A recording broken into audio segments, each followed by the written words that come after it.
belga où un travailleur qui a été empêché de prendre ses congés annuels payés peut en réclamer le paiement, même des années après, a estimé mercredi la Cour de justice de l'Union européenne CJUE.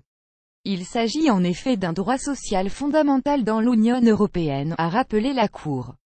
La CJUE répondait à des questions de la Cour d'appel d'Angleterre, saisie par un homme ayant travaillé pendant 13 ans pour la même entreprise comme indépendant payé à la Commission.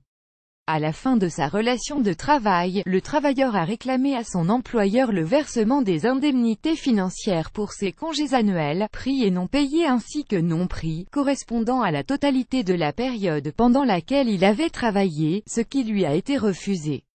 Dans son arrêt mercredi, la Cour rappelle que le droit au congé annuel payé pour tout travailleur doit être considéré comme un principe du droit social de l'Union revêtant une importance particulière et expressément consacrée par la Charte des droits fondamentaux de l'Union européenne.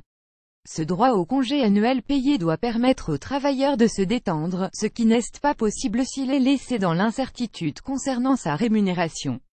Le droit de l'Union s'oppose donc à ce que le travailleur doive prendre son congé annuel avant de savoir s'il a le droit d'être rémunéré au titre de ce congé, affirme la CJUE.